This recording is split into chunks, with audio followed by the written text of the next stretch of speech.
नमस्कार श्रोत्यांनो, भाषा लॅबतर्फे आपलं स्वागत आहे इंग्रजी व्याकरणावरच्या आपल्या आजच्या चर्चेत. आज आपण पाहणार आहोत इंग्रजीतील नामांचे प्रकार, म्हणजे नाउन्सचे टाइप्स. आणि हे आपण अगदी सोप्या मराठीतून समजून घेणार आहोत. नुसते व्याख्या नाही, तर हे प्रकार ओळखणं महत्वाचं का आहे यावर बोलूया. आपल्याला माहितीये, नाम म्हणजे काय?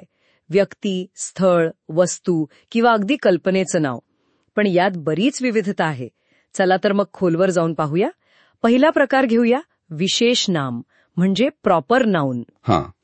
ही म्हणजे एकदम खास नावं, आपलं नाव, शहरांची नावं, हो ना, आणि नेहमी कॅपिटल अक्षराने सुरू होतात. हो, अगदी. आणि ते कॅपिटल अक्षर महत्वाचं आहे, कारण ते त्या नावाला एक म्हणजे विशिष्ट ओळख देतं, गोंधळ होत नाही त्यामुळे. उदाहरणार्थ, जसं की समजा वाक्य आहे, Sachin Tendulkar is a famous cricketer. आता सचिन तेंडुलकर हे एकच आहेत, बरोबर. किंवा मुंबई, भारत, ही झाली प्रॉपर नाउन्स. अच्छा, आता याच्या अगदी उलटं असतं सामान्य नाम म्हणजे कॉमन नाउन. हो, म्हणजे कोणतीही मुलगी, कोणतंही शहर, पुस्तक यांना अशी विशेष ओळख नसते. बरोबर. आणि म्हणूनच वाक्यात कधीकधी नेमकेपणा कमी वाटू शकतो. जसं the boy is reading a book. आता इथं बॉय आणि बुक ही सामान्य नामं आहेत.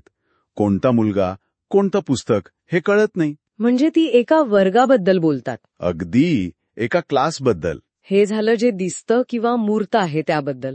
पण काही गोष्टी अशा असतात ना, ज्यांना आपण स्पर्श नाही करू शकत, पाहू शकत नाही. हो, फक्त अनुभवू शकतो. बरोबर. त्यांना काय म्हणतात? त्यांना म्हणतात भाववाचक नाम, म्हणजे ॲब्स्ट्रॅक्ट नाउन. Abstract noun. उदाहरणार्थ, प्रेम, सौंदर्य, धैर्य किंवा प्रामाणिकपणा, ह्या कल्पना, भावना, गुण. अच्छा. इंग्रजीत बोलताना हे शब्द खूप उपयोगी पडतात. पण एक गोष्ट आहे, ही सहसा मोजता येत नाहीत. हो, खरंय. आपण असं नाही म्हणू शकत की एक प्रेम किंवा दोन धैर्य. नाही. आपण म्हणतो honesty is the best policy किंवा शी शोड ग्रेट करेज. यात ऑनेस्टी किंवा करेज मोजता येत नाही. अगदी बरोबर. आता ह्याच्या अगदी विरुद्ध प्रकार म्हणजे वस्तुवाचक किंवा पदार्थवाचक नाम, कॉन्क्रीट नाउन. कॉन्क्रीट नाउन म्हणजे ज्यांना आपण आपल्या इंद्रियांनी अनुभवू शकतो, पाहू शकतो, स्पर्श करू शकतो, ऐकू शकतो, वास घेऊ शकतो. हो, अगदी. टेबल, खुर्ची, मांजर, फळ. आवाज तर दिसत नाही. बरोबर प्रश्न आहे. आवाज दिसला नाही तरी ऐकू येतो ना, म्हणजे इंद्रियांना जाणवतो. म्हणून आवाज, नॉईस किंवा रस्ता, रोड हे सुद्धा कॉन्क्रीट नाउन्स आहेत. अच्छा, म्हणजे त्याला भौतिक अस्तित्व आहे. हो, जसं की the cat is sitting on the table. इथे कॅट आणि टेबल दोन्ही कॉन्क्रीट आहेत. किंवा I heard a loud noise. इथला नॉईज सुद्धा कॉन्क्रीट आहे. हे स्पष्ट झालं. आता पुढचे दोन प्रकार ते संख्येवर आधारित आहेत, बरोबर? हो, गणनीय आणि अगणनीय, काउंटेबल आणि अनकाउंटेबल. पहिला घेऊया गणनीय नाम, काउंटेबल नाउन. नावावरूनच कळतंय. हो, जे मोजता येतं, 1, 2, 3 असं. जसे की एक पुस्तक, 3 पेन, 4 मुलं, सफरचंद. अगदी. इंग्रजीत यांच्यासोबत ॲन किंवा नंबर्स वापरले जातात. आय हॅव 3 पेन्स किंवा देर इज 1 ॲपल असं. सोपं आहे हे.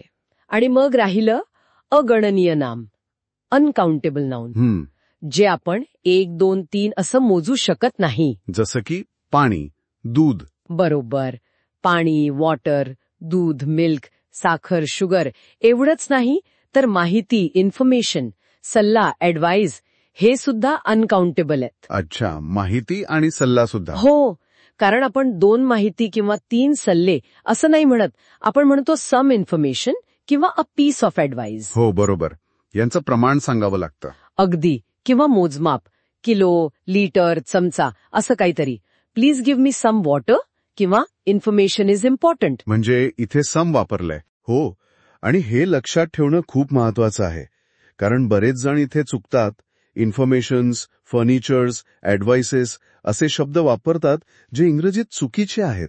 हो, हे कॉमन मिस्टेक्स आहेत. अगदी, कारण हे अनकाउंटेबल नाउन्स आहेत. तर आज आपण 6 मुख्य प्रकार पाहिले: विशेष नाम, सामान्य नाम, भाववाचक, वस्तुवाचक आणि गणनीय व अगणनीय नाम. आणि हे फक्त नियम नाहीत खरं तर, म्हणजे आपली भाषा अधिक स्पष्ट आणि प्रभावी करण्यासाठीची ही साधनं आहेत.